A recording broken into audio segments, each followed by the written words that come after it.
The Locker Room, with all the sports news you need, live.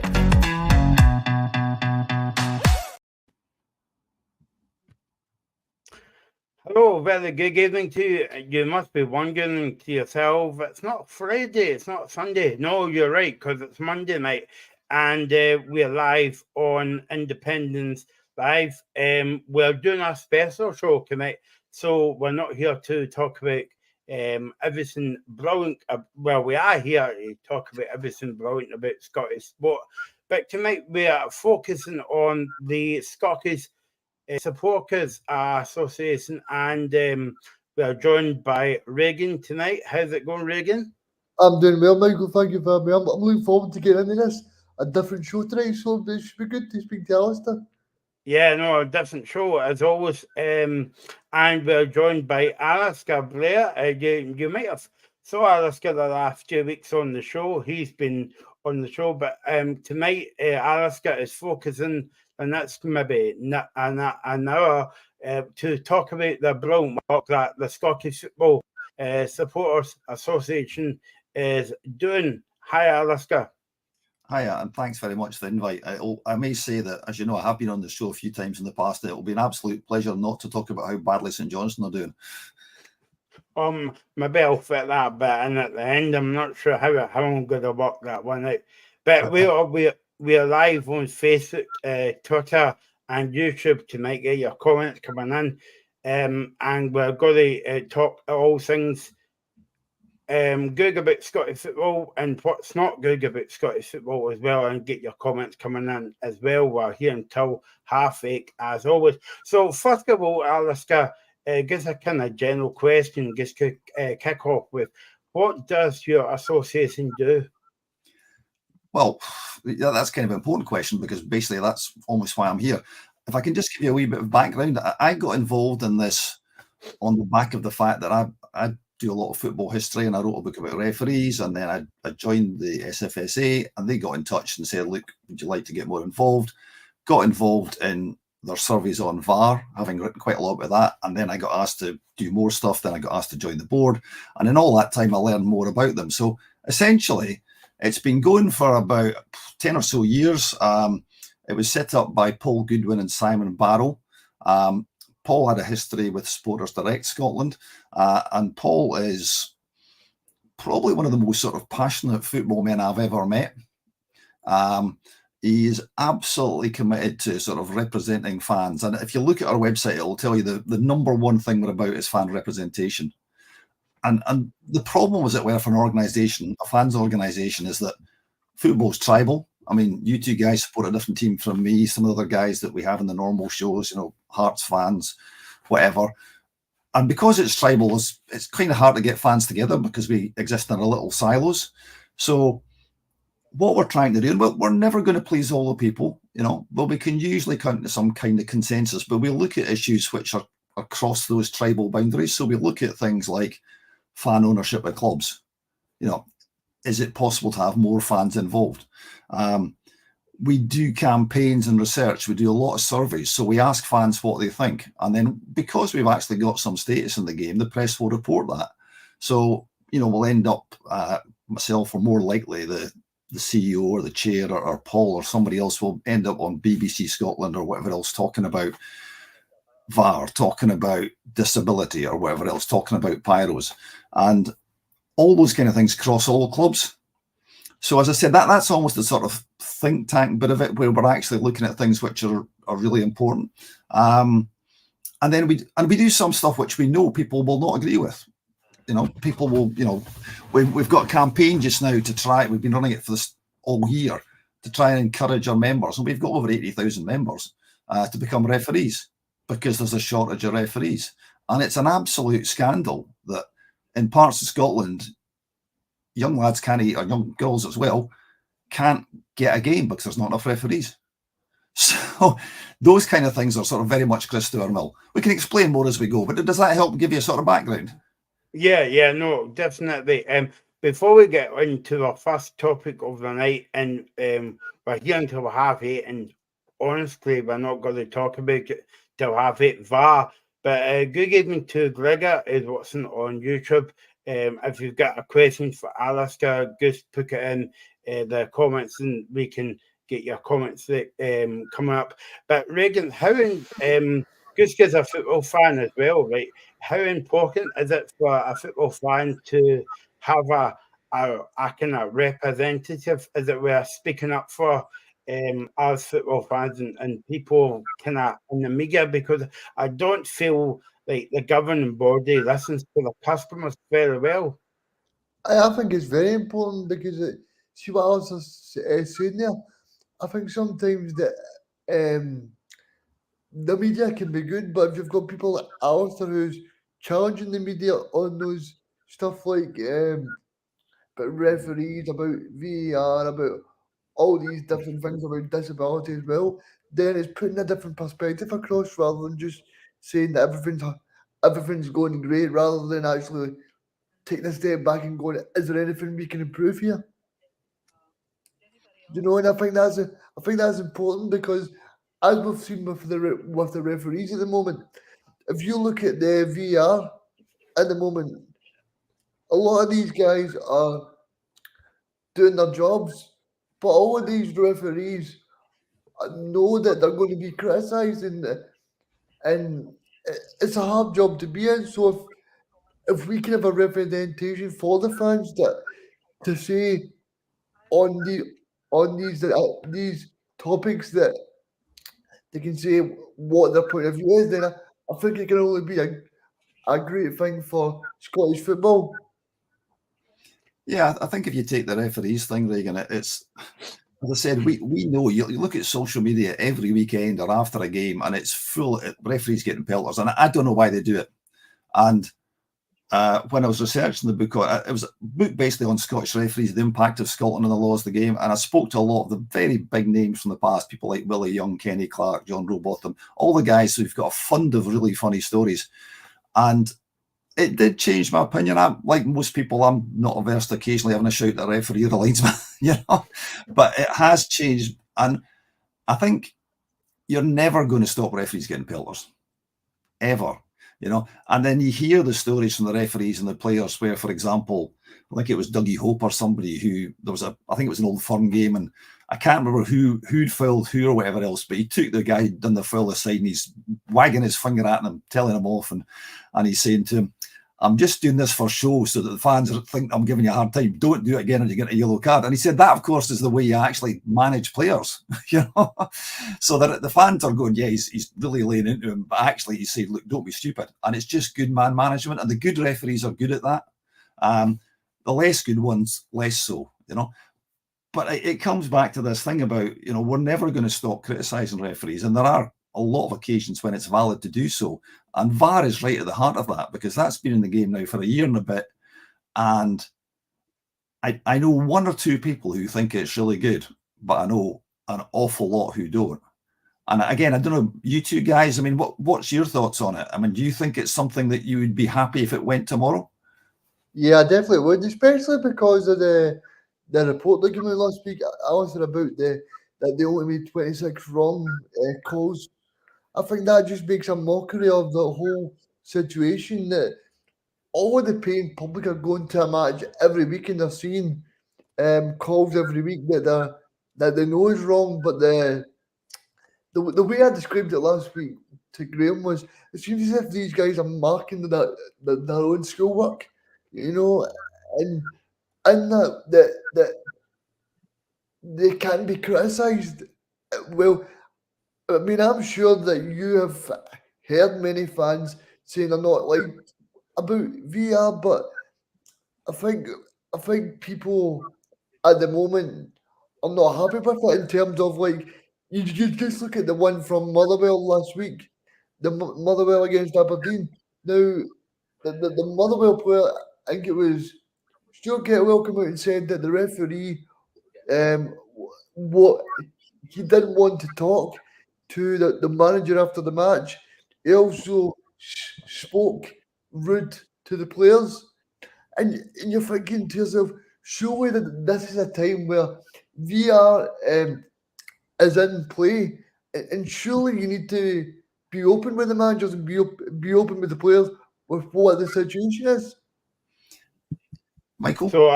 So I think you've guessed our first topic tonight, VAR as well. But just going back to Reagan's point there, right, about that report came out last week about 26 so many mistakes they come out of. But I think that okay, we all know that they've made mistakes as well. But why come out and say that? Because they've actually just made it worse for themselves. Why not just keep their mouth shut? I mean, it's not as if the game's going to get refed tomorrow morning or tomorrow night. And I suppose, like, if I can move it on a wee bit, like when VR came out at first, I was thinking, well, yeah, it's going to be good for the game. But I only actually took one game at the weekend, Hearts against Celtic at Tynecastle. Michael Smith handballed it, and even Michael Smith knew it was going to be a penalty. And ever since that, it's just been every week. I mean, Reagan, you've been on the show as well last season, and from the beginning. You know, I would be interested to find a show that we haven't spoke about VR. I think the problem is, I mean, I watched the Rangers match yesterday, and there must have been about 4 VR calls in the first 20 minutes of the match, and you're sitting going, this is not what we want. I'm sure that Alistair agrees as well. I'm sure people in the stadium didn't want all this destruction every 2 minutes to check things, to go over things. We wanted it to do the clear and obvious thing, and I don't think it's doing that. I think it's overdoing it. I think sometimes it's like as if they've just bought it from a shop and they just think, oh, we need, because we've got it, we can just, it's as if we need to actually use the technology rather than using it for the small things. Yeah, I agree. I mean, my thoughts on it, basically, again, when I was doing the research for the referees book, it was in England, and we're talking about it coming in Scotland, and you looked at a number of things where you actually think, well, these are critical incidents in games, and they wouldn't be looked at even under the current system because they're in the phase of play before the one that counts, but they result in a goal. And one of the most famous ones is the Old Firm Cup final when Joe Miller scored the only goal of the game, when Roy Aitken took a throw in that wasn't actually Celtic's. Now, that's not covered by VAR. Now, you can imagine if that happened nowadays, the Rangers fans would go, well, they were playing nuts at the time anyway, but they would go even more nuts now because of the VAR thing, and then find out that it's not covered. So my view is quite simple. I mean, I pay my money and I go and watch my team, and I've done it for a very long time, and I do it to basically in the forlorn hope this season I'm going to get out of my seat because we've scored a goal. And VAR just sucks all that moment of joy out of the game for me. And I think that phrase, sucks the joy out of the game, is the one that I've heard so many people use. And as you said, Reagan, you're sitting there and you actually, you're out your seat, or you're lost in that moment. And then you stop and think, well, you actually probably use a word I can't use. And that's what destroys the game. I mean, I'll give you guys a great example. I was watching the game with my family. They're watching the Scotland and Spain match, the one in Spain, and Scott McTominay scored that goal. I was going nuts. And then for it to be taken away was just so wrong, Yeah. And we're talking about Scottish referees here, but for I mean, still right now, for that goal to be chopped off, for me still talking here is wrong in so many levels. I think especially because if you actually look at the Spanish number 1, he actually is looking more distraught at the people who are defending the ball. He's not looking at who the referee's talking to or whatever. Do you know what I mean? Yeah, no, I think you're right. I mean, and in terms of the sort of SFSA involvement in this, because I think this is quite important, obviously this is what the show's about, is that I as I said at the start, I got involved partly to look at the first VAR survey they did, which was when the World Cup was on. So they ran it then because it was being introduced at that time. And we were asking people what they thought it'd be like. And there was a reasonable number who were quite looking forward to it. And then we ran another survey a year later, and we had nearly 3,000 people replied. I think it was 2,700. And there's lots of stats in it, but the one that stuck with me, and I've got it here. I'm going to look down the bit of paper to make sure I get it right. 66%, 2/3, would rather tolerate more incorrect decisions than tolerate the disruption to matches caused by VAR. And we've just done another survey, which has literally been published today. We haven't even put it out to the press yet, so this is a wee bit of a scoop for you guys. We do a lot of work. Again, this is just explaining some of the SFSA work. We do work with Edinburgh University, and some of the students on their sports management courses are allowed to actually come and work with us. So they do 6 weeks work with us, and we give them stuff to do. And obviously, they write it up into their dissertations. It's part of the degree. And that's really good for these young guys, because several of them have gone on to really good jobs. I mean, there's one of them is working at Rangers now, one's working at Falkirk, one's working at Blackburn Rovers. So we're actually doing this kind of stuff to actually help students and young people come through. Anyway, one of these young guys this year, we talked to him about doing something about VAR in the lower divisions, because obviously it doesn't apply there. But these fans see it, and most of them at some stage are going to want their club to get promoted if they can, you know. So, we asked by and large the same questions, and I won't go through all of them because otherwise we'll get, I'll bore you rigid. But we did ask that same question about, would you rather tolerate more incorrect decisions? It's gone up to 77%. So, and one other question from that, which I thought was really interesting. We asked if they prefer watching lower division matches in person or on TV. And I'm sure you guys will probably, like me, you'll maybe watch the BBC game on the Friday night, the championship game. So we asked them, do they prefer watching lower division matches without VAR or Premiership matches with VAR? 85% said they prefer the games without VAR. Now, this is where you get into the campaigning bit. How do you persuade the authorities that actually they need to listen to their customers? Scottish football, it's well known we've got one of the highest per capita, attendances in Europe. Because although we're a small country, we've got a lot of people like football. Not only that, but you look at the amount of money that goes into football, and everyone says, oh yeah, it's, in England, for example, it's all this money from Sky and the TV and all that kind of stuff. And in Scotland, we haven't got that much. So a lot of it comes from the fans. And people just think about it being gate receipts, but it's not that. Because if you go to, maybe not so much at the Old Firm, because obviously they're big organisations, but if you go to most other Premier Division games and you look at the advertising hoardings around the ground, they're all fans.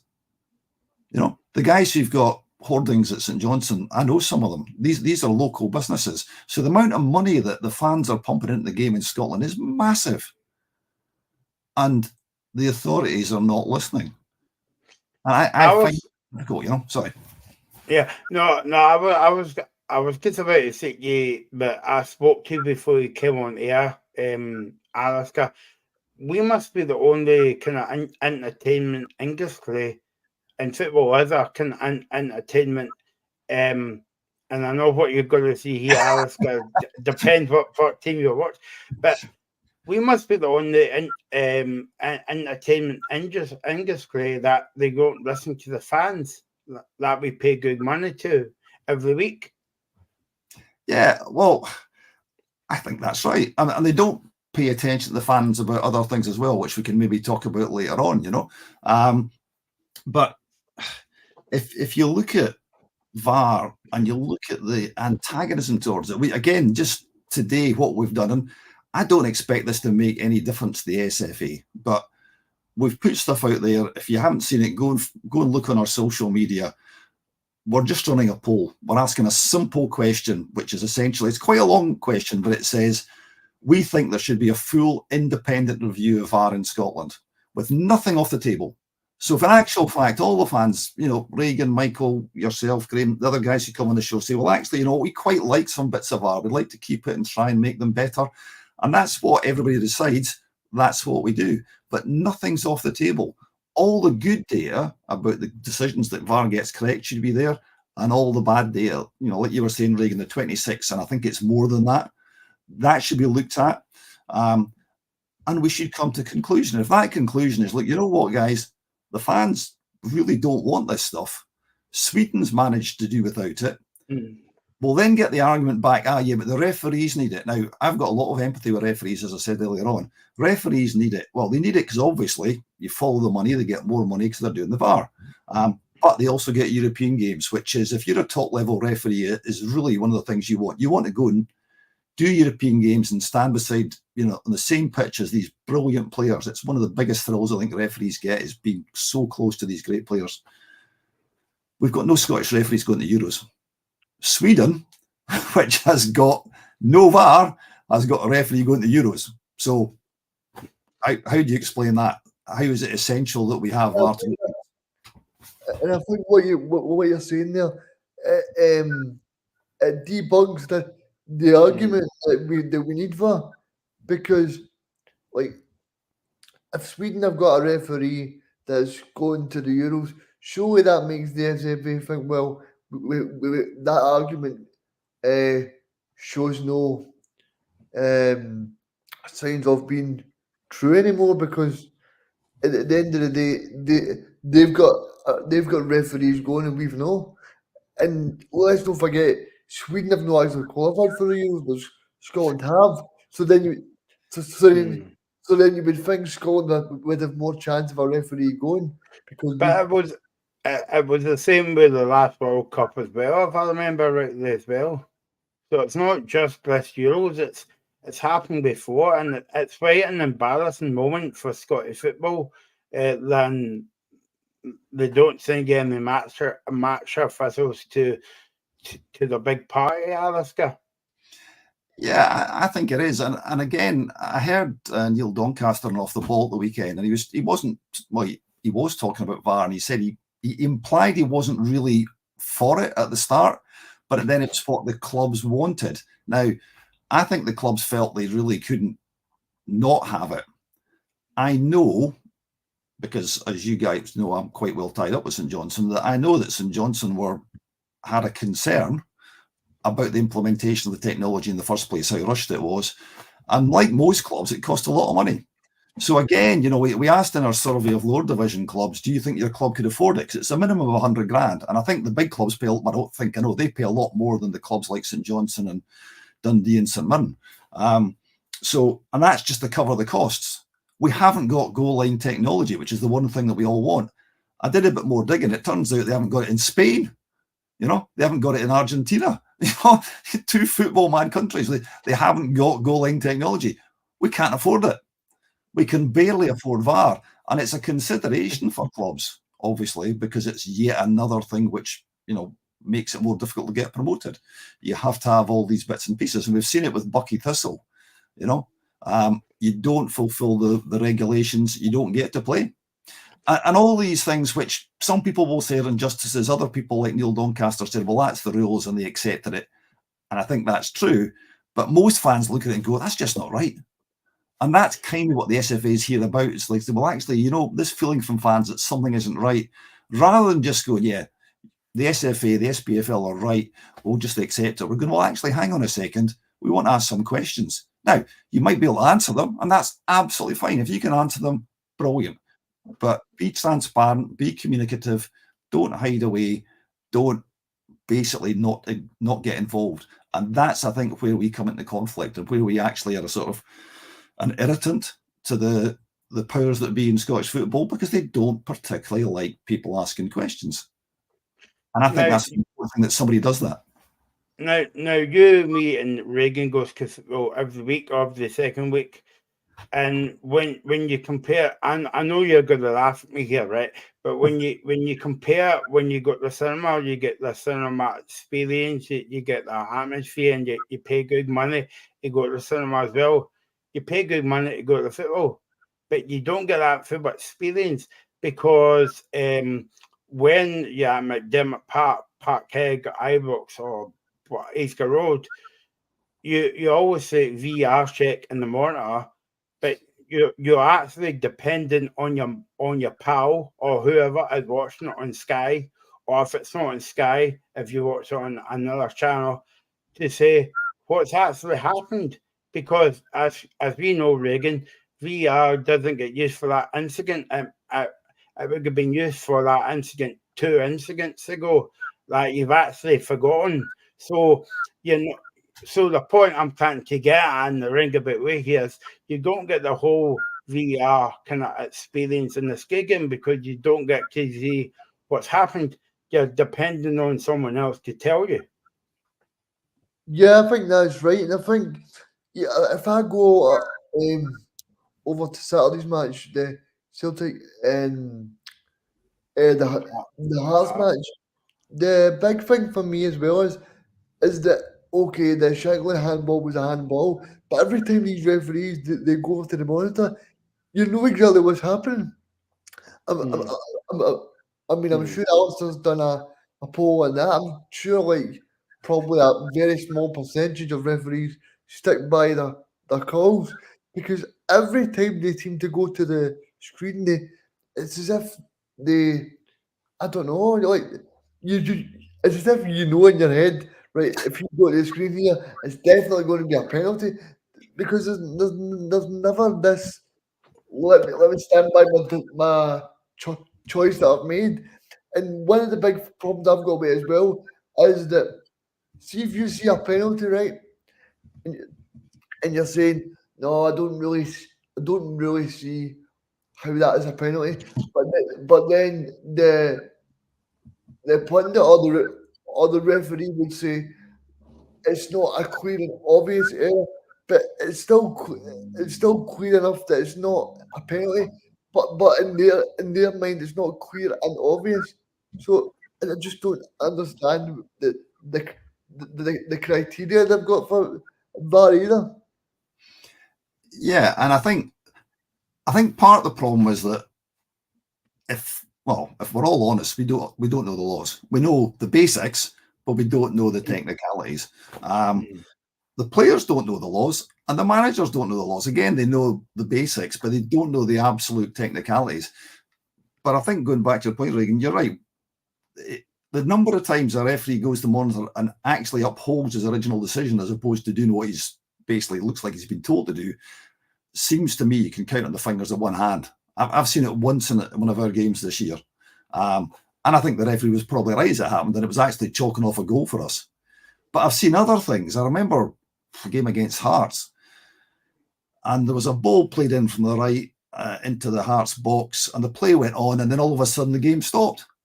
Nobody had a clue why. The players didn't know why. And we got a penalty because it hit a Hearts player in the arm. Nobody had a Scooby. As it happens, Graham Carey put over the bar, which is probably actually poetic justice, you know. But this is the kind of thing which drives fans up the wall. You know? Yeah, I think you're right there in terms of VAR, in terms of why is there not if you're going to implement something like VAR, don't leave the main priority for football out. You know what I mean? Jogstein said football's nothing without the supporters being there. So what's the point of leaving the fans and the experience? I don't know. I don't know if you've done a bit of research on this, Alistair, but I'm sure.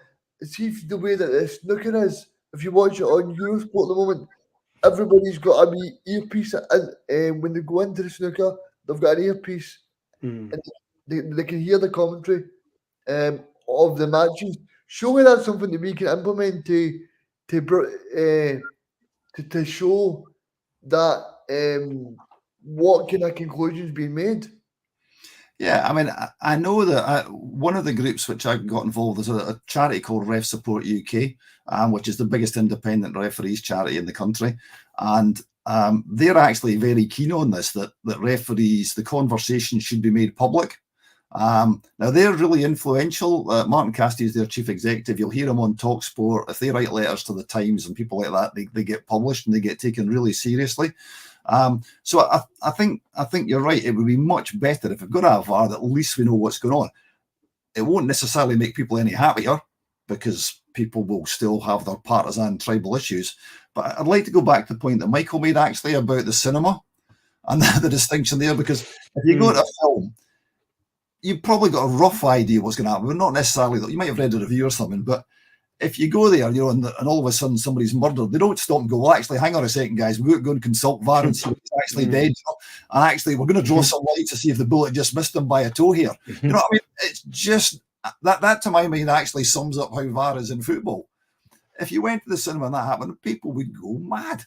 Because they're paying for their experience, and that's what VAR does to football. And going back to the fact we've got this straightforward poll out there, and we're giving people the option of choosing one or the other. It would be brilliant if the SFA and the SPFL went, you know what, actually, guys, that makes sense. Now, let me go on to another part of the SFSA, which actually people might not, well, they might be aware of, but this is the really boring stuff. So, for example, on Sports Sound and Off the Ball, when they talk about something's happening that's maybe not directly involved the club, most people just go, yeah, boring, get on with it. There's a really important meeting coming up this Wednesday at Holyrood. There was a debate in Holyrood, cross-party, doesn't matter what your politics are, but MFPs from every party supported this. The review that the SFSA did a few years ago, with thousands of people taking part, with academics looking at it, with people like Craig Brown and Walter Smith, being involved and consulted. This was a serious piece of work, and there was 22 recommendations. Now, quite a lot of those, the football authorities weren't keen on, but you know what? They've actually implemented 7 or 8 of them. So obviously they weren't all that bad. And this meeting that's coming up on Wednesday is a round table on the back of the Holyrood discussion, which we're going to be sitting around the table with the PFA, the Players Union, the SFA, the SPFL, and a number of other people, including MSPs. And there'll be people like, obviously, Douglas Ross is unusual for an MSP because he's a match official. A very brave match official, I may say, given his particular political leader in Scottish football. Fair play to the guy, goes and takes the abuse. So you've got all these people sitting around the table. Now, this is where we start getting political. So prior to the debate at Holyrood, the SFA put out a press statement done by their PR people, a very big document to go to MSPs, basically to make the point of the one thing that concerns them, which is they don't want a football regulator, as is happening in England. So from that point of view, what our view is that actually, you know what, it may be that we don't want a football regulator, but we do want a debate about it. We want to go and look at the various stages at how you might get there. Yes, it costs money, but there's lots of issues. And I heard Neil Doncaster, he was on Saturday, he was saying, oh, well, we haven't had a club go bust for 10 years.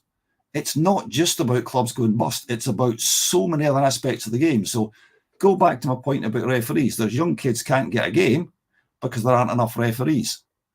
There was a situation, I think, a few years ago, and I hope this is correct, there was about 600 of the coaches hadn't been through their PVG.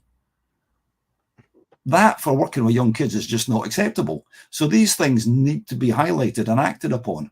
And the single biggest problem we've got is that the SFA does not want to talk to us. Not only do they not want to talk to us, they've actually prohibited their officials from talking to us. Now, that to my mind has got to change, because we're going to go into these meetings on Wednesday to say, look, we're quite happy to compromise. We're all in it together. We don't pretend to have all the answers, but we're in it for the same reasons as you guys on the other side of the table. Around the table, we want to make Scottish football better. We know the football authorities do a lot of really good stuff, a lot of stuff people have no idea about. But there's other areas where we think we can actually say, look, you know what? Why will you not support us when we're trying to encourage people to become referees? Because I can tell you, they have said they will not support us. Can you get your head around that? See, when you say that they've told you they've not supported you, have they give you a reason why? Because I just find that astonishing, because surely you want to improve the refereeing standard, and the only way to do that is to bring in more people. Well, the reason why they've given it, and I've seen the email, it's because we support the idea of having a debate around a regulator. It's as simple as that.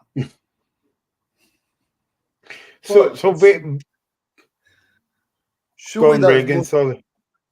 that's more fair for the game that you do that. Yeah.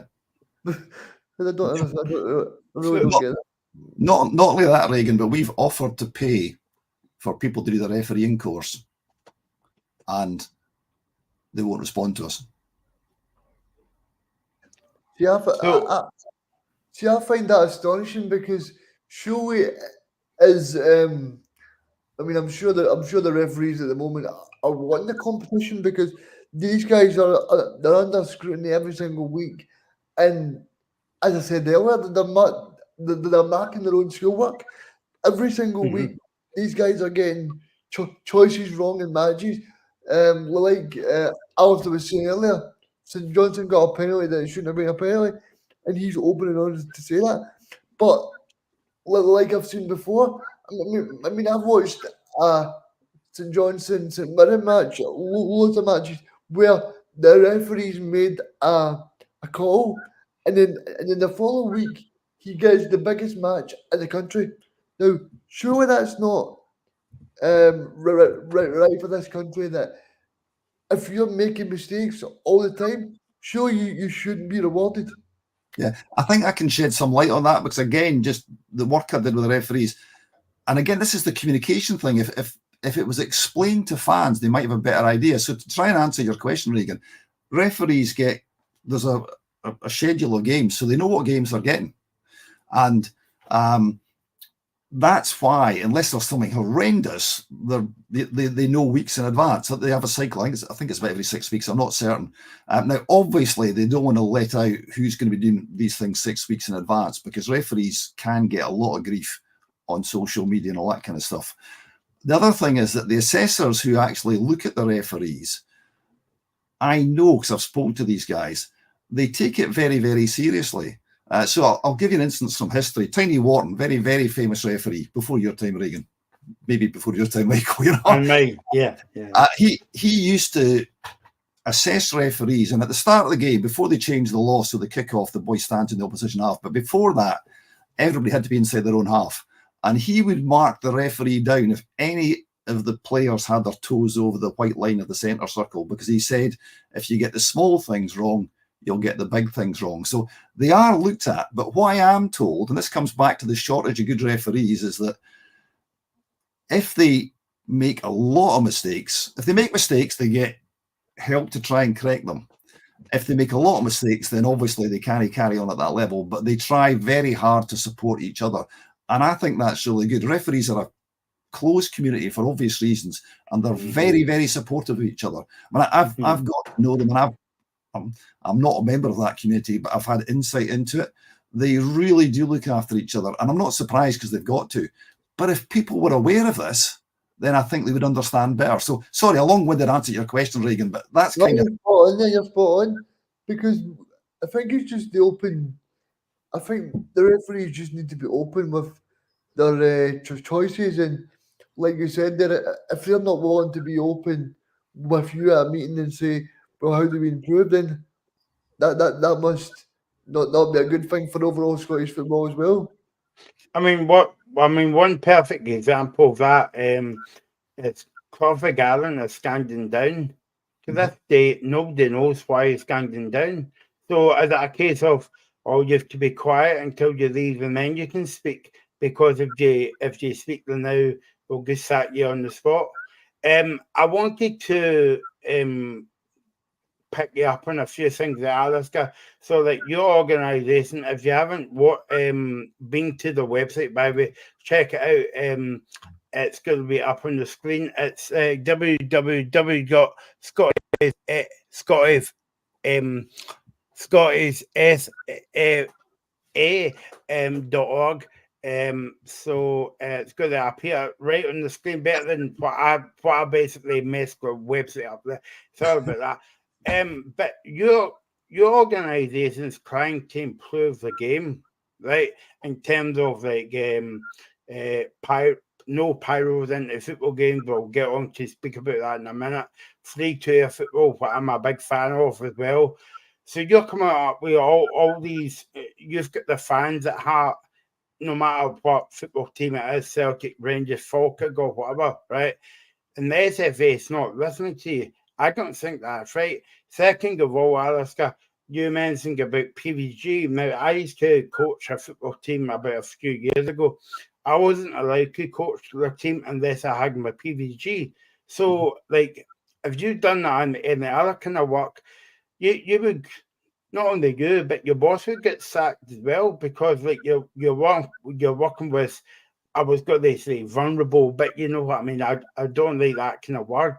But and you're working with children as well, so I can't believe that they're doing all that and they're not getting checked for that. You know. Well, the BBC, you can Google it. The BBC reported the story, and I think that kind of shamed them into a bit of action. Now, that was my interpretation of it. There will be other people, just in case my learned friends are listening to this, who will have different takes on it. But certainly, when I've looked at it, it appears to be the case. Now, we've also spoken to people who run a lot of youth football, that kind of stuff, and then you learn about all sorts of things. Now, if we haven't got kids playing football, and increasingly there's more girls, which is brilliant, which again increases the need for referees, but we want more kids playing football so we can get Scottish football to be better, because I think most of us would agree it's not as good as it was. And I know that's, it's always rose-tinted spectacles. It was better back in the day, and I can remember the Lisbon Lions, which I think you two probably can't, but I can. And that wasn't a bad team. And to be fair, so was the Rangers team at that time. And to be fair, so was the St Johnstone team at that time, because we were third in the league around about that time. Anyway, I digress. I promise not to mention St Johnstone too many times, because it'll just depress me. And if you actually, look at the things you just talked about there, Michael, it's like, well, actually, we're all in this for the same reason. We've got these young kids coming up. I'm told by some of the people who are involved in this that there's a new bit of software coming into the SFA for registering these players, and it's costing a lot of money. So it's going to cost the clubs money per player to register them. If you've got 70,000 young kids in your organisation in Scotland, that's a lot of cash which you probably haven't got. And the people who told us this, and you can find it on the website, it's on our website, the article is there about it. The guy basically said, look, there are going to be fewer young people playing football. That's not good for our country if we want to be, playing in the Euros. So all these things are important. And I keep coming back to the fact that, yes, the SFA do good stuff. Ian Maxwell famously said about a year or so ago, in fact, I think it was actually when he was being grilled by the Holyrood guys, that the fans need to be educated. Mm-hmm. And he's right. And what he meant was that they need to know about all the good stuff the SFA does. And I wrote a blog about it, which is critical, but I stress that, yes, they do good stuff and the fans need to know about that. But they also need to know about the other stuff. They need to know about the kind of stuff we're talking about here.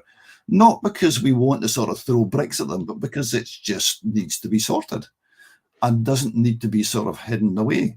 How can we make football better? By talking to each other. We're not always going to agree. We write stuff which sometimes people don't like because, for example, we'll come on to Pyros. There's a substantial number of people who like Pyros. We've had an internal debate. It's against the law. The majority of people did a big survey. We've seen several surveys, don't particularly like them. We'll park that just now, but these kind of things are backed up by data. And the more you've got that, the much easier it is to make your case, Regan, we are all football fans as well, and obviously my job is journalism, and so is yours. But we are big football fans.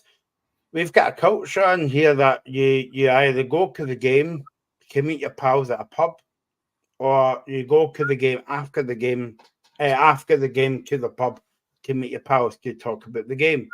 Now, I said, let's get Alaska before the show. And Alaska kind of laughed, but it's a kind of serious point in a way, because when you think about it, you go to the pub to talk about, oh, that was a brilliant game today.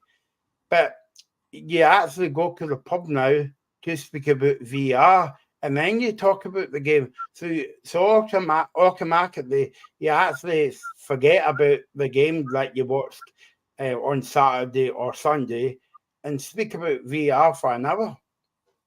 Yeah, because I think Alistair touched on a great point earlier, right? See the match on Saturday, I'm at Celtic Park and I'm watching the match. Now, the very first goal, there was loads of folk around me, including myself. Now, we didn't celebrate because VR took about 3 or 4 minutes to check if Kyogo was offside.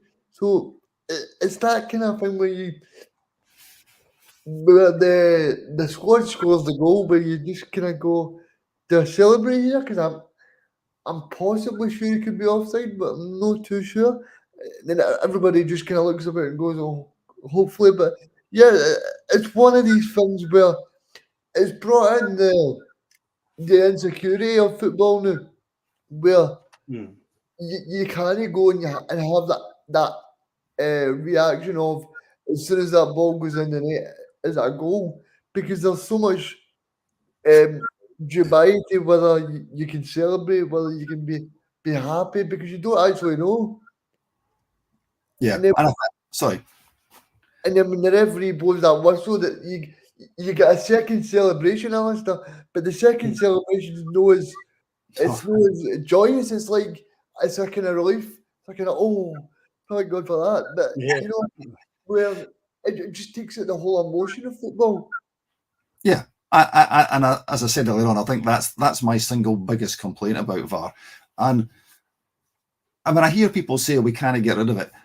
Now, you know, you guys work in the media, you guys, you know, the media are part of the problem because there are people there who will look to make a crisis out of a drama, and they love VAR. If you took it away from, you know, sports scene on a Saturday night, Sunday night, what would they have to talk about? They'd still probably talk about the same stuff. But now you've got all the lines and all that kind of stuff. And it also goes almost against the spirit of the game. I mean, again, if you look at Scotland's impact on the laws, Scotland was actually the Football Association that pushed for offside to be changed from 3 to 2. And it took decades for that to happen. So we were central to that. And the idea of offside, of course, was to stop people having an advantage from being nearer the goal. And if you look at the Man United against Coventry one, when Coventry, in my view, morally should have won, the guys, you call it toenails, you call it, you know, whatever, you know, it's the size of an earwig's hemorrhoids. It's an absolutely minuscule measure. There is no way that guy is getting an advantage from being in that position. Absolutely none. If he's a foot ahead of him, of course he is.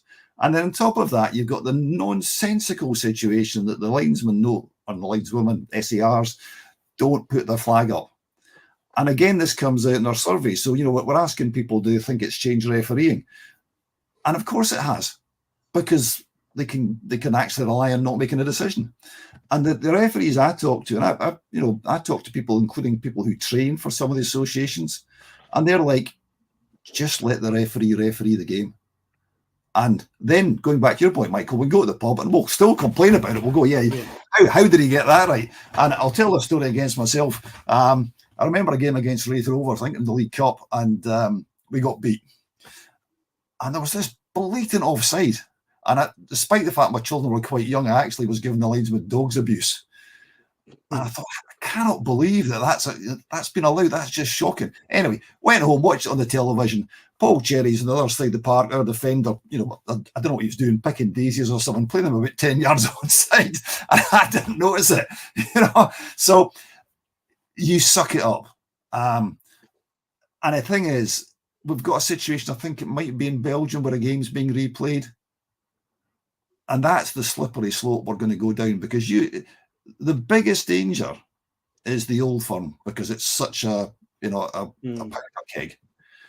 And a seriously debatable decision there. You guys know what it can be like. I've been to Old Firm games in both ends of the ground, both Rangers and Celtic, and I know what it's like.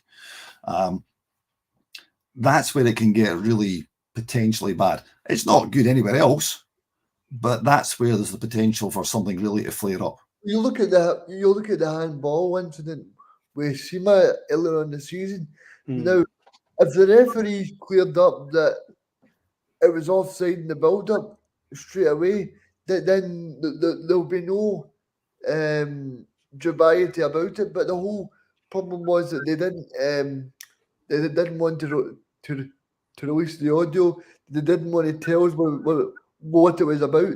And I think that's, you know, I mean, that's where you actually cause yourself more problems in the SFA, because if you remember that incident, the Rangers thought they should have had a penalty for the handball, and then which meant that the referee got dogs abuse for about the next 2 weeks after the match, and that could have all been saved if they just told you that it was because of the offside.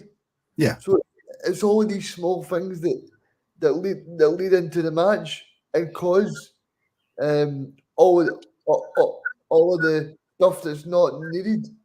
Yeah, and I think if in the unlikely event the SFA and the SPFL agreed to an independent review with nothing off the table, these are the kind of things which would come up. And the more fans like you say these kind of things, the more chance there is of people actually going, look, you know what, that's an area we can make an improvement. So, I mean, I've said this on your show in the past. I mean, technology is nothing new in football. Goal nets were new technology when they were introduced. That was 1890. And they transformed the game. Because before that, we didn't know whether the ball was inside the post or not. And there's a Scottish Cup final between Celtic and Queen's Park where they still don't know whether it was a goal or not. Right? But that's what introduced them in Scotland. So I've got no problem with technology. If you could get an automated system for offside, so there was a buzzer in the SAR's ear, and he puts his flag up and the fans accept it, and we know the technology is right. And the argument I would use is if we can get a driverless car to drive all around Edinburgh, taking account of stray dogs, pedestrians, rain, hail, and sunshine all in the next 5 minutes, we should surely be able to get the offside right, technologically minded, technology-wise. That would take away. Now we've got a bit to go on that. We accept that goal line technology is brilliant. It solves the problem, but we can't afford it. In an ideal world, you'd have that Hawkeye thing all the way around the pitch, because how many times you go to a game and you see the ball on the line and fans go mad because the linesman's not put his flag up, or he has, and you go, "That was never out. It was never out." And to be fair, the linesman's probably the best place to tell. If you actually had the technology, if we could afford it, again, end of argument, no problem. But we get into, you talked about, Regan, the handball thing, and the problem there is IFAB and the framing of the laws. And it's people like Kalina and Arsene Wenger who introduce all these things. And we have this absolutely farcical situation by which people talk about your arms being in a natural position. So as a result, defenders put their arms in the most unnatural position possible behind their backs. And if it hits their arm, then it's not a penalty. Aye, because I think sorry. I think Stuart Kettlewell said that last week. He said, I'm going to have to train the Motherwell players differently next season in terms of like making sure the hands are behind their back probably, because you're going to have to put your hands in your pockets. There's probably a market for shorts with pockets now, Yeah. Yeah. Well, we've actually spent a lot of time on this. Hopefully we'll come back to this very soon, because we're doing a VR show in a few weeks with an ex-ref that we're trying to get on the show. So full details coming there. Just to remind you that we are on every Friday between 4 and 6 to preview the weekend's action on the locker room, and Sunday between the hours of 3 and 5. And you can hear more of Alistair and Regan and the guys' comments about the game. And also, because Scotland are going to the Euros, I don't know if you know that, we are doing a special show. We're doing a preview show, and we're doing some shows at the Euros as well. And we're not jealous that Reagan's going to Germany at all, while me and Alistair's just sitting here in the house doing the housework. But enjoy in Germany as well, Rig. So get your comments coming in, but on till 8:30 tonight. Can I just say, sorry, Michael, on the subject of the Euros, I mean, one of the things which I think, again, is an SFA initiative, we have been campaigning very seriously for Scotland games to be free to air. You'll see that on our social media, on our website. And there's a very small number, I think it's 5 or 7 European countries where that's not the case. In England, and I haven't got I don't pay for the thing to see Scotland games, so I'll put it on the radio, or do you know what? I'll watch the England game on Channel 4, because quite often they get a good game, All right, I've even occasionally watched the Wales game on S4C or whatever it is. Yeah. And now the argument is, and I get the argument, there's a lot of money invested in that, and the SFA need money, so I entirely get that. But there's another point to be made, which is, if you can't see the national team, if you're a young kid growing up, and this applies to boys and girls, men and women, if you can't see your national team, that again just detracts from the whole thing. Because when I was young, we had, Dalglish and people like that, and Dennis Law. I saw Dennis Law play for Scotland. I know I don't look that old, but I did. And these are the kind of things which stay with you. And there's far more to it, because, again, if you look at, I mean, Andy Smith, who's the chair of the SFSA, is really passionate about grassroots football. And he goes on about the fact that, you know, since the schools, you know, stopped doing it, the lack of playing fields, all these kind of things. So free to air is extremely important. And as I think you may be aware, the Scottish Government are actually looking at that and looking about possibly passing legislation. Now, that'll bring into conflict the SFA, because the SFA obviously will say, look, where are we going to get that money from? So I get that. And that's something which needs to be talked about. But there's no, you can't just shut off all argument and all debate and go, fingers in the ears, la, la, la, we're not listening because we need the money. You've got the money just now. How can we actually find a way to do it? If England can do it, if Wales can do it, we can do it. Most other European countries can do it, so we should do it too. Reagan, we always speak about, and I think we use this word too much, actually, inspire the next generation. But how can we inspire the next generation if they can't see the national team playing? Okay, when we qualify for the Euros and the World Cup, it's a given it's going to be on BBC, STV, right?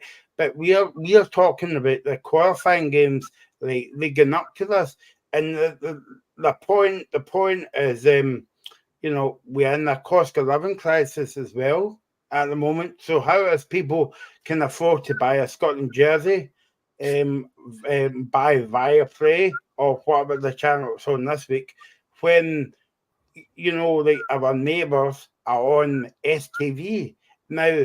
I think it's given away in the name Scottish TV, and yet they're showing England games. And, you know, I can go on a bit of a rant as well, Alistair, because as you know, I did a bit of work for the Tartan Army magazine about free-to-air football. But I mean, that can't be right, Reagan. I mean, if you want to inspire the next generation, the next John McGinn could come through the ranks, what are they going to do? Wait until 10:30 at night and watch the highlights on BBC? Yeah, I mean, it's not right, because, well, like you guys are saying, yeah, you need to inspire the next people that want to play football. And if you're asking people to fork out 20 quid just to watch Viaplay, now Scotland games are only on every couple of months, so people are not going to pay 20 quid a month to watch something that they're just going to watch at the end of the season when the club football's on. So I just find that astonishing that there's not been some sort of law or legislation put in, like you guys were saying in there, like in terms of other European countries, because at the end of the day, like, it's got to be all these people are surely missing out. And I'm sure if you look at the Viaplay viewing figures, I'm sure they're not as big if you watched it on STV. I'm sure the whole place would be tuning in. And I can understand the argument that people say, well, that means that Hampden is going to be jam-packed and it's going to be sold out. But also, people might not be able to afford to take their 4 children to Hampden Park and pay 60 quid for the petrol and pay 20 quid for the pies and the Bovril and the Iron Brew and stuff like that, you know what I mean? So we need to be open to all and be able to show people that football is a sport that's not becoming all about just for the money. And as much as we want to get more money into Scottish football, like Alistair was saying there, but it's also important that you show these people that there's a pathway and a platform, so they can see that there's stars doing really well, like John McGinn. But I think as well, Alaska, like, I know we're going to move on to Pyros and we're going to speak about disability football and the Billy Bremner is Cascati as well. But all these subjects tonight, are all linked into one. Listen to the fans. Yeah, absolutely. And I think, Reagan's point about sort of inclusivity is important because, again, I'll refer back to my colleague Paul Goodwin, who is, if you like, the sort of beating heart of the SFSA, because he's one of the guys who set it up. And, across our board, we don't always agree on everything. And that's absolutely as it should be. But we have, compromises, and we actually come up to joint agreements about this is the way we're going to go ahead. So he's written a book, in fact, about fan ownership at clubs. And we know that it's not for every club. And for example, my club, obviously, it's in the press just now, in the media just now, that we're being bought by an American. Now, I know that we were never likely to be bought by the fans because the money just isn't there. But that doesn't mean it's not right for other clubs. And again, that expertise should be there. And that's important. And if we just then take that into disability and that kind of area of inclusivity, because I'm conscious of our time as well, Michael, you're looking at that and thinking, well, here's an area where, I'll be honest, I've said this before, I never really thought about this. I've got two autistic granddaughters, right, who live in England. And the older one is now starting to play football and she likes it. But I can see, and she's mild, the older one is just mildly autistic, but I now understand some of the issues that she has around about noise, around about crowds, around about things which might scare her. And we've embarked on again over the last couple of months, a sort of campaign, not to criticise, but to highlight the good stuff that's done. And I know you had a really good piece on the BBC, which you did a lot of work for about this. And there's other people do a lot of other good work here. And there's the fact we've got national teams in amputee football and deaf football going into European competition this year. And there's not enough money to pay for it. They're having to go out essentially and almost beg for money on social media. And it's great because do you know who's actually doing it? It's the fans. Now, some people will say the SFA should pay for all of that. I get it. There's not a bottomless pit of money, But again, it's how do we solve these things? How do we actually all work together? So if I can just concentrate a wee bit on the disability side, what we've done there is that we've interviewed guys who are, the head of a club's disabled fans group. We've interviewed DEO. We've interviewed Stephen Reside, who's obviously part of your show. And we've interviewed yourself, in fact. And all these things that are on our YouTube channel, and we've written about it. And for me, it's an eye-opener. And I've said this just before. I mean, I used to walk into McDermott Park and you'd see the guys sitting there in the wheelchairs. And I'll be honest, I didn't really pay them any attention. It never occurred to me, how do these guys get in? How do they go to this, the servery and get food? How do they go to the toilet? It just didn't get on my radar. And then you start talking to people and they tell you about the problems that autistic fans have. The ones who maybe want sensory rooms, and the fact that not every club can try and provide these things, but they do try, and it's getting much better. Now we want to celebrate all that. Again, I'm sorry to say we're getting no support from the SFA on this, which is a shame because it's an area where, again, a lot of good work is done by them as well. We're not trying to usurp what they're doing. We're trying to say, look, let's talk to these guys and say, look, if you're in a wheelchair, for example, how do you get to the game? We interviewed Carl Macker, the Hibs fan. Fascinating guy. I mean, one of the most dedicated, brilliant sense of humour fans that I've ever come across. He's a Sunderland fan and a Hibs fan. So he'll go and see Sunderland playing Southampton, and then a week later he's in Dingwall watching Hibs. I thought I was a mad football fan. Just brilliant. And he gets help from so many people. If he's going to Celtic Park, if he's going to Rangers, if he's going to McDermott, he's got people there who help him. And, that's the kind of thing which I think we should be celebrating. So that's something I think we as an organisation should concentrate on more over the next couple of months, particularly with the Euros coming up. And Reagan, you said you're going to Euros. So for disabled fans, that's a particular set of challenges, and people need to be made aware of them.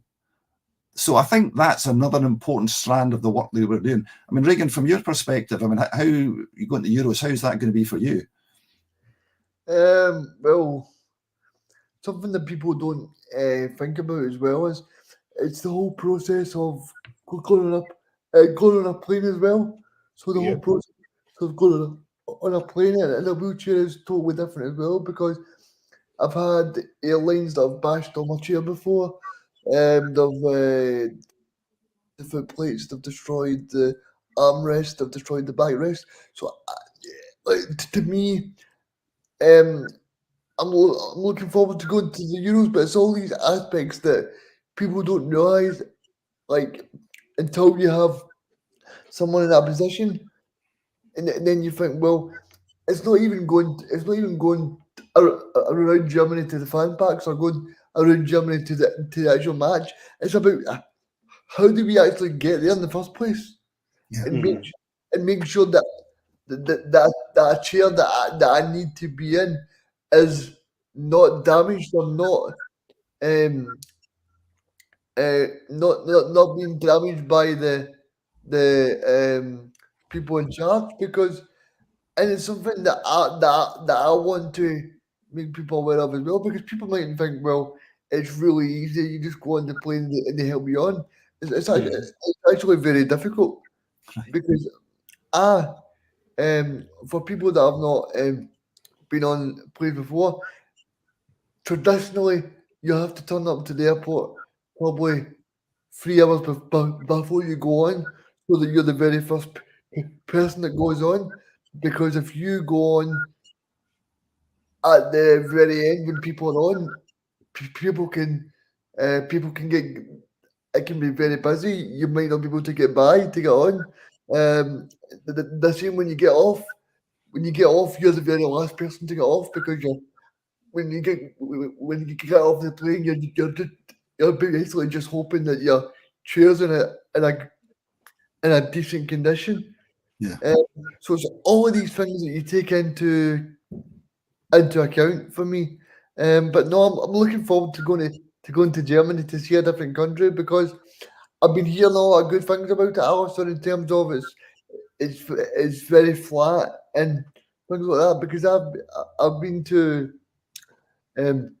places like Croatia and Prague, where some things, they're not very flat, and the roads and all the accommodation are very small and stuff. So I'm looking forward to going over there and seeing a different side of it as well.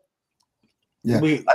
Sorry, Michael, on you go. No, I was just going to say we've got to that. Yep. Yeah. Somebody said on Facebook, there's another reason why I want my Scottish passport back. And Rob said on Facebook that I was in the Tartan Army in 1998 in France. So well done to you as well. Hopefully you're going to the Euros as well. But Alistair, that's what I was going to say, Kate. And I made this point to you before when you interviewed me, when I was on the other side and you were interviewing me. But people don't realise that, people can just hop on and hop off a bus, a supporters bus, the weekend or whatever. But for people with a disability, where you're in a wheelchair or like mobility issues, Reagan would tell you that you would have to organise your transport either the day before or else the week before. Yeah, and I again, as I said, this going back to what we are trying to sort of stress is that we're trying to find out more about it, because going back to the point I made, I didn't know anything about it. I know quite a bit more about it now, and it's been a real eye opener, and it's heartening to see. It's the same with the food banks thing, where you see,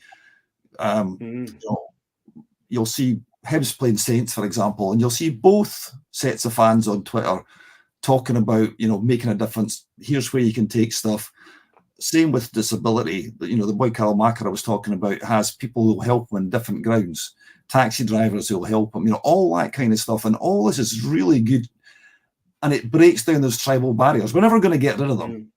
If my team's playing your team, I want my team to win. But it just stops, people for a second or two, and they think, you know what? We're all fans. We're all here because we enjoy the game. If you see it, one of the best, bring that up, guys. One of the best games I've ever seen was St Johnstone beating Celtic 3-2 at McDermott back in the days of Rory Grant, and it was a fabulous football match. And I'd probably have said the same if it was 3-3 or whatever. And there's the famous 6-5 Motherwell won with Hibs and all that kind of stuff. It just transforms your experience of that day.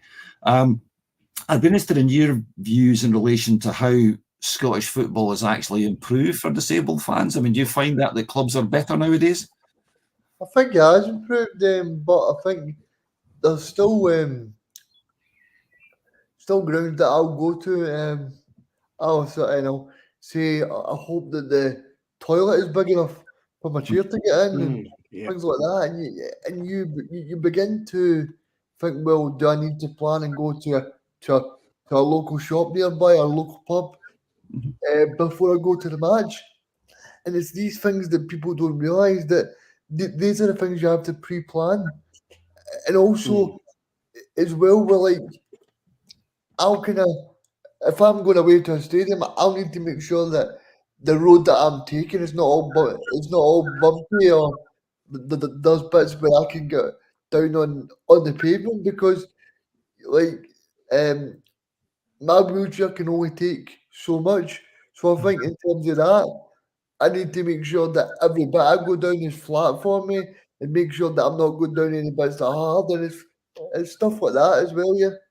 Yeah, and is it the case now that the disability access officers are much more switched on in terms of looking out for people, with not just people in wheelchairs with visible disabilities, but people with non-visible disabilities? I think it is. Like, I'll give you my example. My example is that so I used to go to the football matches, and do you remember a couple of years ago where Scotland played Germany? Yep. I think it was 3-2 at Hampden. Right, so after the match, I was basically part of a complaint that launched that I was down at Hampden, and the Scotland wheelchair bait at that time were down at the very front. Now, they were down at the very front, but the SFA put advertising boards right in front of the wheelchair section, so you weren't actually able to see any of the match. Right. So about a month later, they invited us to a training session with all the players. So it was good. It was good for them to recognise. But I just mean for that full 90 minutes, I wasn't able to see the game, and I paid for my ticket. I mean, you're right. It is good that they recognise it, and they should be applauded for that. But it's a bit like the VAR thing. I mean, you go to the game to see the game, And I mean, there's some games I've been to I wished I couldn't see it, mind you, but quite a lot of this season. But that's another story. So I think, as I said, this disability thing has been really interesting because it's coincided with the fact that we've got disabled teams, amputee and deaf, who are actually playing in European competition. And this maybe brings me on to another one of the things which try and do, and it's very hard because, again, just to give you an idea, everybody who works for the SFSA, whether it's the students or it's the the guys on the board or some of the consultants and advisors, they're all volunteers. Nobody's doing this for money. I think I've had 2 cups of coffee, and that's about it. So we're not doing it for anything other than, some people might say, stupidity, but it is because we actually believe in what we're doing. And I've mentioned Paul Goodwin a few times, and as I said, there's a guy who does it. He takes a junior team, not junior team, a youth team in the area where he lives, so he coaches them. He's been the mainstay of a lot of the stuff that we've done. He ruffles feathers. I happily admit that with the authorities, because he'll say things which they don't like. But he is so committed. So again, maybe we could just, I'm conscious of our time, maybe talk a bit about the Billy Bremner thing, because that's again another example of the kind of work which we do, and again, because Paul lives fairly near Stirling, he's entirely involved in it, a bit like he was with the Malawi stuff, which we do as well, which we might have time to talk about later on. But essentially, the Scottish Football Supporters Association was asked to lead a project to get a statue of Billy Bremner in Stirling in the Raploch. If you know Stirling, the Raploch it's got a reputation for being a tough area, and that's where Bremner was from, So we've been involved with that. We've got the support of the Tartan Army magazine, as you know, Michael. We've got Stirling Community Enterprise, the Raploch Community Centre, the University of Stirling, and Leeds United supporters groups. So Paul's been down to Leeds. He's got pictures with Eddie Gray, and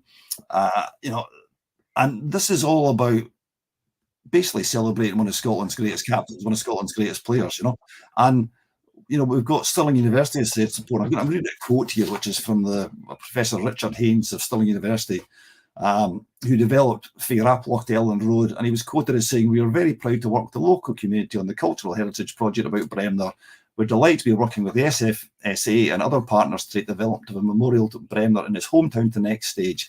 So we've commissioned designers, and again, if you go on our YouTube channel, you can see their pitches, and one of those will be chosen to put the statue together. Again, we've asked the SFA if they're interested in getting involved, and they have noted it, but they've not said they'd support us. Now, that's their decision. I think it's a shame. Again, they can't do everything. We appreciate that. So, we kind of get that, but it's the kind of thing you would hope they would latch on to. I saw Bremner play. I don't know if you guys did. Again, a wee aside, which I think Stuart Covgrove's mentioned on Off the Ball, but he only knows it because I wrote about it in the Saints' history. When Bremner was a young player at Leeds in his teens, he was homesick and he was offered around loads of clubs. And I've read this in the St Johnstone Minutes. St Johnstone got a letter from Leeds saying, by the way, there's this guy called William Bremner, it said, didn't say Billy Bremner, William Bremner, who wants to come back to Scotland. Do you want him? So, of course, what did we do? We said no. You can't make it up, It's like, it's not quite like turning down the Beatles, but not far off it. But that kind of thing, that work that Paul's done on that, and again, one of the young students, Alexander Gibb, who I think plays in Paul's team, he's I think actually maybe going to Stirling University. He's been very involved in that. So we're giving that young guy the opportunity to actually go on radio and talk about this project, to actually get thoroughly involved in it. So we're actually involving students and people who want to work in football. And I wouldn't say we're giving them a head start. I wouldn't be that, over the top. But we're doing what we can to help. We are a relatively small, as I said, volunteer-led organisation. We've not got a lot of cash. This is not a plea for cash because that's not how we operate. But we've got enough to keep ourselves going and to do all the stuff we want to do. And it comes back to everything we've talked about. You hit the nail on the head, Michael. This is about the fans, and it's about issues, disability. We've talked at some length about that. We could talk about VAR all night. These are things which unite all fans, and fans should have a voice. There's nothing annoys fans more than hearing somebody saying, "We've consulted all the stakeholders." Because if you go back to when Inverness Cali were playing in the Scottish Cup final, if you remember, it was on at 5:30 at night. Yep. And we had somebody from the SFA, might have been the chief executive, saying, "We have consulted all the stakeholders." I get why the television companies might have wanted that to happen, but they hadn't. They might have consulted the stakeholders, but they didn't listen to them, because there is no way the Inverness fans wanted that game at 5:30. Absolutely none. We've got we could speak all night about football and the projects you're doing, but I just wanted to squeeze this one in. We've got 10 minutes left, and I suppose, like, going back to the disability thing as well, and pyrotechnics as well, because I was saying to you about, I was at a football game. I'm not going to tell you what one. Although you might guess, a few weeks ago, and this guy let off a pyrotechnic in front of this guy had asthma, and they had to cover a scarf over his mouth. Now, that poor guy could have ended up in hospital, or could have missed the game, or took no well at the game, for instance. So you're doing some work around pyrotechnics. So tell us a wee bit about that, Alistair, please. Okay, well, we got, again, quite a lot of several thousand people responded to a survey on this. The Daily Record did a survey, so I'm just looking through my notes here to make sure I've got the right bits.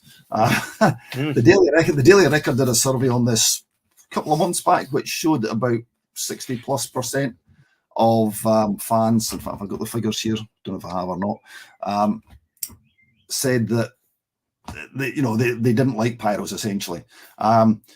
You talked about it for disabled fans. Again, through doing the disabled work, we talk to people who say, look, you can't get away from these things, Now, let's not kid ourselves. It's not people like me or you that's doing these. It's the young ultras groups. We know that.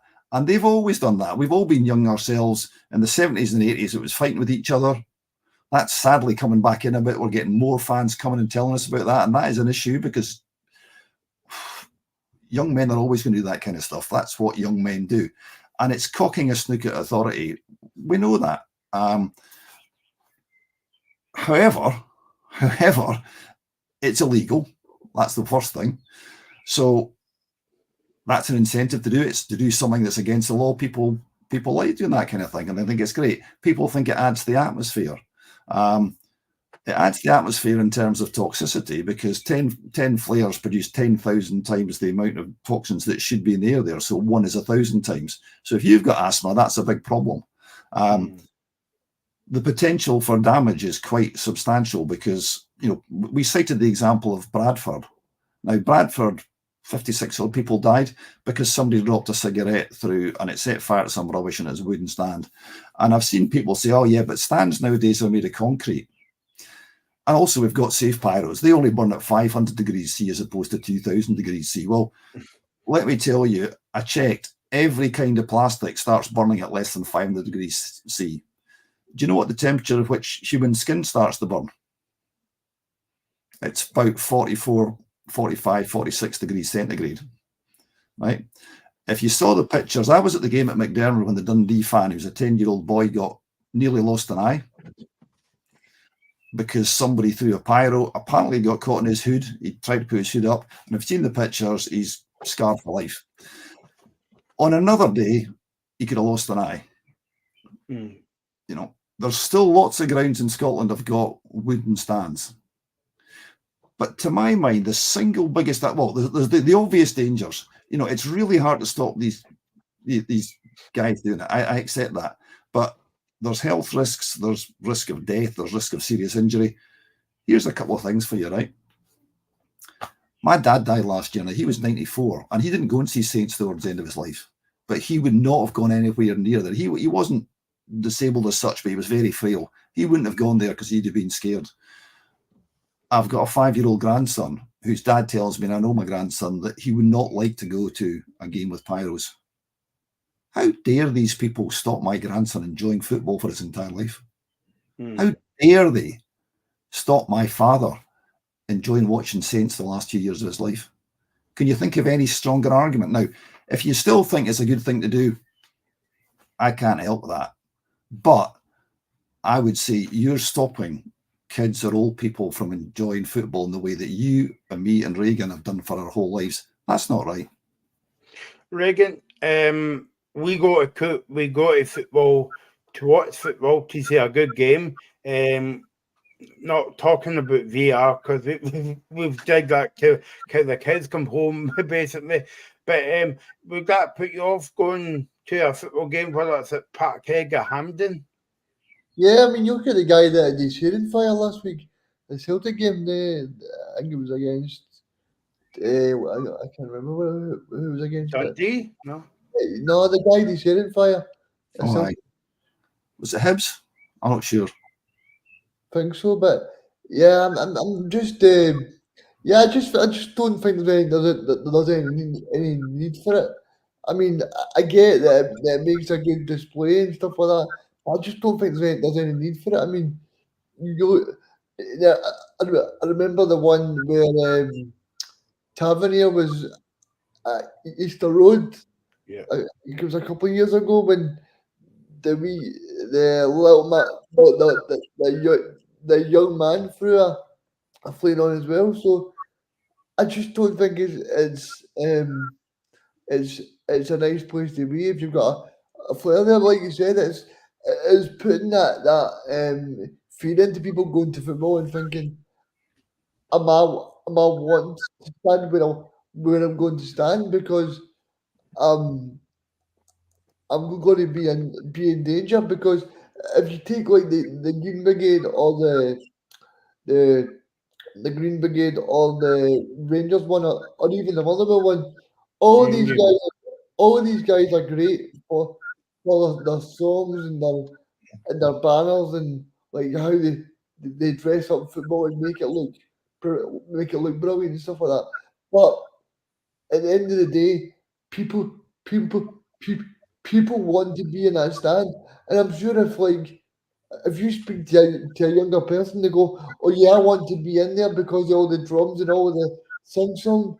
But see if you're going to be in that ground and near that part of the stadium where they're putting off flares. Like I said, that guy that got his hair caught in fire, stuff like that. It doesn't need to happen. Yeah, Um, I don't think uh, anybody needs. Sorry, Michael, on you go. No, I was just going to say to you, Alistair, what you were saying about your granddaughter and your late father going to the game. Our producer has just put a comment in the chat. It was saying that I went to a game and it was scary, and it's kind of put me off going back. And that's the thing, like we're trying to encourage people going to the football. It's a bit like what we were saying about free to air football. It's funny how all these subjects are kind of linked tonight. But we're trying to encourage the next generation to either support football or play football. But when you go to Hampden, Parkhead, or Ibrox, or whatever it is, and a fireworks get so that a pyro gets put off, it can put people off for life. Well, there's again, you're talking about it. There's a MK Dons fan had seizures after use of pyros. There's a Sunderland boy in a wheelchair whose wheelchair was hit by a pyro and doesn't want to go back. And as I said, it's simply wrong that these people should be deprived of a lifetime of the enjoyment we've had of watching football, because I mean, Regan, you're right. There's great atmosphere. I mean, the Fair City Unity at Perth are great. They make a lot of noise. They do a lot of good things. Again, you've got to be fair and say the Ultras do a lot of good stuff behind the scenes. You know, yeah. So all that kind of stuff is great. You can do tifos; they are absolutely superb. You know, there's ways you can do this, but nobody should not come home from a football match. You see that on every time there's an accident or somebody dies of a heart, because that happens at times. People die at football matches. They have coronaries and stuff. Nobody should not go for a football match. And yes, statistically, it'll probably take quite a few years before that happens. But do you really want to take that chance? If you're young, you're indestructible, and it doesn't really matter, you know. But I'm sorry, 65% of the people in our survey said they're against them. Is it fair that majority should not be listened to? The clubs, in my view, it needs stick and carrot and needs people to be educated, the kind of stuff we're talking about. And some clubs, I understand, are starting to ban people. And if you're banned, that'll probably obviously stop you going up to a point. But if you've got a season ticket, that kind of thing, it's a really hard issue, because there's a core of people who are really for it. And Reagan's right, the atmosphere, I can kind of get that, but it's just not worth it. So last word to Reagan. Do you think that if you're trying to encourage more people to go to football, and secondly they go to a big game this Saturday, the Old Firm game or the Cup final, it's going to put people off? Oh, it definitely is. I mean, it's something that needs to be resolved. I'm glad that Alex has brought it up, because you don't think the authorities are doing a lot, because these are subjects that you hear about when say Rangers and Celtic have got themselves in trouble, but you don't hear about it on a regular basis. And if Alistair's doing good work about it, then fair play to him, because it's something that needs to be eradicated from Scottish football. Yep. Okay, thanks for watching, everybody. Thanks to all your contributors. Thanks to Reagan, much appreciated, Alistair, for coming on and telling his brilliant work that you're doing. One last thing, if I can, please. I think you've hopefully put the link. If anybody wants to join the SFSA, it is free. It doesn't cost you anything. You can sign up as an individual. If you're a member of if you're the head of a supporters group, sign up your group. It's free. We'll send you a mailer. You won't agree with everything in it, but you'll agree with a lot of it. And I come back to the point you stressed, Michael. This is about fans and about fan representation. That's what we're about. So thank you very much, guys, for the opportunity to talk. It's really appreciated. Yeah, no, well, and don't forget, you can watch the show back as well anytime you like. We'll be back on Friday for the locker room. Thanks to Nigel for holding the show behind the scenes tonight, and we'll talk to you soon. Thank you.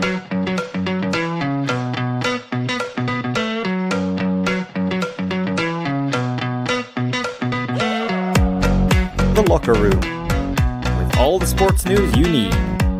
Live